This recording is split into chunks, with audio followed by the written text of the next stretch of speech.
आजाद हिंदुस्तान की मुझे लगती है पहली सरकार होगी जिसने ये कह दिया है कि हम सरकारी विद्यालयों को बंद करेंगे और इसको दस्तखत में कागजात में लिख दिया है। पंजाब यूनिवर्सिटी से लेकर के बनारस हिंदू यूनिवर्सिटी, दिल्ली यूनिवर्सिटी में हर साल फी हाइक होता है, बीएचयू में हर साल फी हाइक होता है। इंजीनियरिंग जैसे कोर्सेज, एमबीए जैसे कोर्सेज खोल रहे हैं जिसकी फीस बहुत ज्यादा है। फीस भले ही उनकी बहुत ज्यादा है बट क्वालिटी में देखेंगे तो पढ़ाई के नाम पे कुछ नहीं है।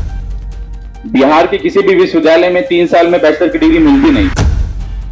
अमीरी गरीबी के रास्ते पे जो भेदभाव है उन तमाम भेदभाव को सरकार इंस्टीट्यूशनलाइज कर रही है, उसको एक संस्थागत ढांचा में एनईपी के माध्यम से तैयार किया गया। लेकिन उसके ऊपर एक लड़ाई है और वो लड़ाई यही है कि जो सरकार बैठी हुई है ऊपर, भाजपा सरकार, उसको हटाने की जरूरत है।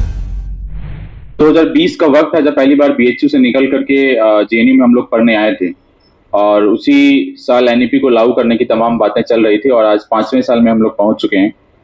तमाम क्रांतिकारी दावे सरकार के द्वारा किए गए कि एनईपी से हम ये बदलाव लेकर के आएंगे और आज अपने आप दाएं तरफ देखिए कि लिखा हुआ है कि 90% सरकारी स्कूलों को बंद किया जा रहा है, बंद करने की कगार पे है।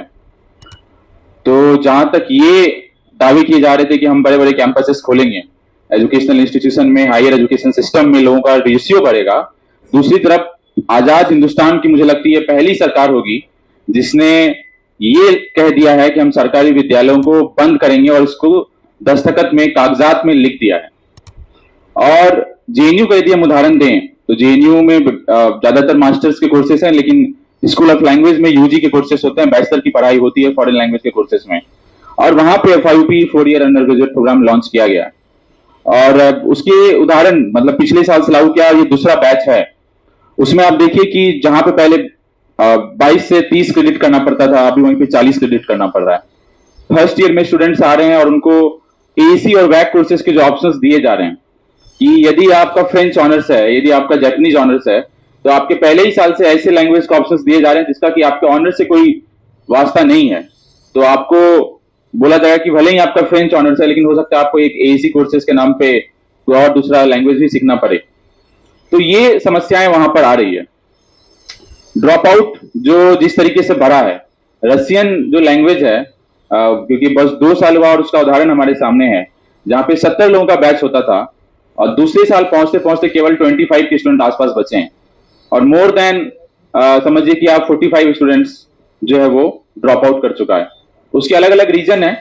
सीयूटी के कारण जिस तरीके से स्टूडेंट्स आ रहे हैं कि भले ही उनका बहुत इंटरेस्ट नहीं होता है लेकिन एडमिशन लेते हैं, लेकिन एक समय बाद पता चलता है कि मेरा इंटरेस्ट यहाँ पे नहीं है, ड्रॉप आउट हो रहा है। बट ज्यादातर ये भी है कि जिस तरीके से पहले ही साल से इतना कोर्स लोड दिया जा रहा है कि वो एक कारण बन रहा है ड्रॉप आउट का। अब इस पूरे एनईपी के खेल में ये समझना है कि आखिर ये हो क्यों रहा है, सरकार आखिर क्यों चाह रही है कि स्टूडेंट्स पढ़ाई लिखाई नहीं करें। देश भर में 90 के दशकों में ही देश भर के तमाम स्टेट यूनिवर्सिटीज जो थे, पटना विश्वविद्यालय से लेकर के आगरा यूनिवर्सिटी से लेकर के अलग अलग छोटे छोटे शहरों में जो यूनिवर्सिटीज हुआ करते थे, आप समझिए कि उसको 90 के दशकों में ही बर्बाद कर दिया गया।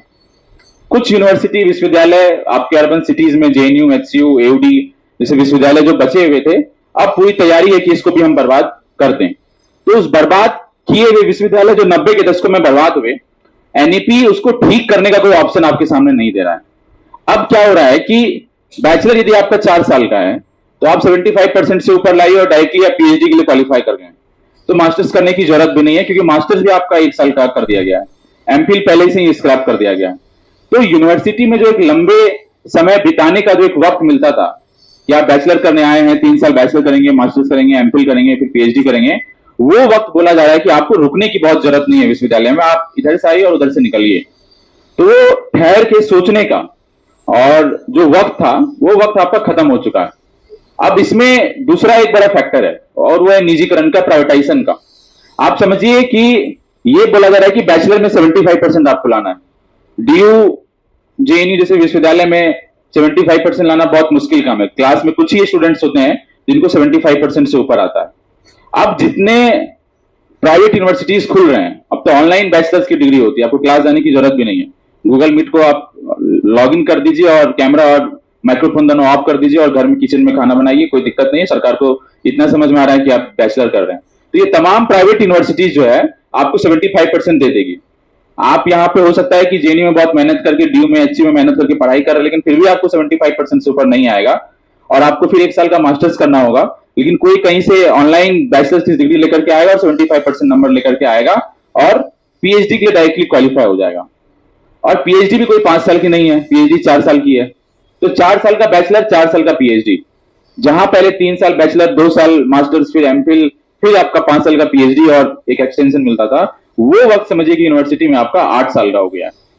और अभी तमाम जगह से किसी भी पब्लिक इंस्टीट्यूशन को बर्बाद करने का तरीका है कि उसको डिफंड करिए। आप जो सरकार उसको पैसा दे रही है, आप उसको देना बंद करिए, जो कि इन्होंने देना बंद कर दिया। बोला गया कि आपको यदि कोई भी इंफ्रास्ट्रक्चर खड़ा करना है, हॉस्टल खड़ा करना है, मरम्मत करना है, कुछ भी करना है, तो आपको हेफा से लोन लेना है। हेफा में पैसा किनका है? सारे बड़े बड़े कॉर्पोरेट का पैसा है। और कोई भी पैसा दे रहा है, लोन दे रहा है, उसका एक ही मतलब होता है कि आपको इंटरेस्ट के साथ चुकाना होगा। यूनिवर्सिटी कहां से पैसा चुकाएगी? वो अपने स्टूडेंट से फीस हाइक करेगी। जेएनयू जैसे विश्वविद्यालय को छोड़ करके मुझे लगता है कि देश भर के तमाम विश्वविद्यालय में फी हाइक लॉन्च हो चुका है और अलग अलग जगह, जो कि इस रिपोर्ट में भी मुझे लगता है कि साफ तौर से दिख रहा है। पंजाब यूनिवर्सिटी से लेकर के बनारस हिंदू यूनिवर्सिटी, दिल्ली यूनिवर्सिटी में हर साल फी हाइक होता है, बीएचयू में हर साल फी हाइक होता है। अब जेएनयू में जब एक लंबा सस्टेन मूवमेंट होने के कारण, लेफ्ट की मजबूती होने के कारण, लेफ्ट लेड स्टूडेंट यूनियन होने के कारण फी हाइक नहीं कर पा रहे हैं, तो सेल्फ फाइनेंस कोर्स खोल रहे हैं, इंजीनियरिंग जैसे कोर्सेज, एमबीए जैसे कोर्सेज खोल रहे हैं, जिसकी फीस बहुत ज्यादा है।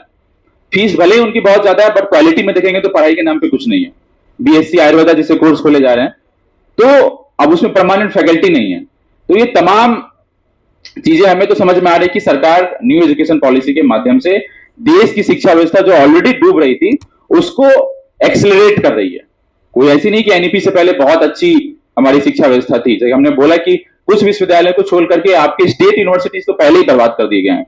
बिहार के किसी भी विश्वविद्यालय में 3 साल में बैचलर की डिग्री मिलती नहीं थी, 5 साल, 4 साल, 4.5 साल की डिग्री मिलती थी। स्टूडेंट परेशान होकर के इग्नू में एडमिशन लेते, कम से कम डिग्री टाइम पे मिलेगा। तो ऑलरेडी बर्बाद की हुई शिक्षा व्यवस्था को इस न्यू एजुकेशन पॉलिसी ने एक नया पुश दिया है, एक नया धक्का दिया है, एक्सीलरेट किया है इसको, ये साफ तौर से दिखता है। अभी खबरें आ रही है कि अलग अलग जगह प्राइवेट यूनिवर्सिटीज जो है, विदेशों के कैंपस इंडिया में खुलेंगे। कौन उसमें पढ़ पाएगा? एक बैचलर की डिग्री करने के लिए मुझे लग रहा है कि एक 10 बीघे वाला किसान भी अपने बच्चे को ये नहीं बोलेगा कि हम तुमको 10,000 रुपया महीना देंगे, दिल्ली में जाकर के तुम हिस्ट्री ऑनर्स की पढ़ाई करो। उसको बोलना जब आर्ट्स ही पढ़ना है, सोशल साइंस ही पढ़ना है, तो अपने घर के कॉलेज से पढ़ लो। तो ऑलरेडी इतनी सारी जो अवधारणाएं शिक्षा को लेकर के बनी हुई है, वो अगर अशोका जैसे विश्वविद्यालय जो हमारे सामने खुले हैं, कौन उसमें पढ़ रहा है? गलगोटिया यूनिवर्सिटीज में कौन पढ़ रहा है? एमआईटी में कौन पढ़ रहा है? जिंदल में कौन पढ़ रहा है? और जब बाहर से यूनिवर्सिटी आएंगी तो उसमें कौन पढ़ेगा? तो ये साफ तौर से समाज में जाति के स्तर पे जो डिफरेंसेस हैं, जाति के स्तर पे जो ऑलरेडी भेदभाव शिक्षा में है, अमीरी गरीबी के रास्ते पे जो भेदभाव है, उन तमाम भेदभाव को सरकार इंस्टीट्यूशनलाइज कर रही है। उसको एक संस्थागत ढांचा में एनईपी के माध्यम से तैयार किया गया है और इसका कोई तोड़ नहीं है सिवाय इसके कि देश भर के तमाम छात्र एनईपी के खिलाफ अलग अलग विश्वविद्यालय में इसका इंपैक्ट हमें दिख रहा है। जैसे एमयू में जो अभी आंदोलन चल रहा है या डीयू में जो आंदोलन चल रहा है, अलग अलग जगह इस प्रकार के आंदोलन चल रहे हैं। इसको और मजबूती से करने की जरूरत है, सभी को यूनाइट होने की जरूरत है और अलग अलग तरीके से हम लोग करने की कोशिश भी कर रहे हैं। लेकिन उसके ऊपर एक लड़ाई है और वो लड़ाई यही है कि जो सरकार बैठी हुई है ऊपर, भाजपा सरकार, उसको हटाने की जरूरत है। क्योंकि जब तक वहां से स्ट्रक्चर चेंज नहीं होगा, हम बहुत कुछ कोशिश यहां से कर सकते हैं, लेकिन एनईपी जैसे कानून, एनईपी जैसी पॉलिसी और इसके अलावा और भी जो तमाम पॉलिसी सरकार लेकर के आ रही है, शिक्षा को बर्बाद कर रही है, जहां किसानों के साथ बिल ला करके उसको रोकने की कोशिश कर रही है, उनके जमीनों को बेच करके कॉर्पोरेट के हाथों में बेचने की कोशिश कर रही है, जहां लेबर कोड के कानून को ला करके हम देख रहे हैं किस तरीके से मजदूरों के साथ किया जा रहा है। इन तमाम चीजों का बस एक ही उपाय है कि वक्त आ गया है कि सभी ताकत यूनाइट हो, एकत्रित हो और इस सरकार को यहां से खत्म करे, ताकि ये तमाम डेमोक्रेटिक मूवमेंट जो हम लोग सड़कों पर, गलियों में, यूनिवर्सिटियों में, कस्बों में, गांव में लड़ रहे हैं, अपने खेतों और खलिहानों में लड़ रहे हैं, उसको मजबूती से ला करके उस चीज को लागू करवाने के लिए लड़ाई को और एक मुकम्मल लड़ाई तक हम लोग पहुंचा पाए। आप लोग इस रिपोर्ट में आए, हम उम्मीद करते हैं कि इस रिपोर्ट से तमाम जगह चल रहे आंदोलन है उनको एक मजबूती मिलेगी और इस आंदोलन को हम लोग और आगे बढ़ा पाएंगे। इसके लिए बहुत बहुत शुक्रिया। इनकलाब जिंदाबाद।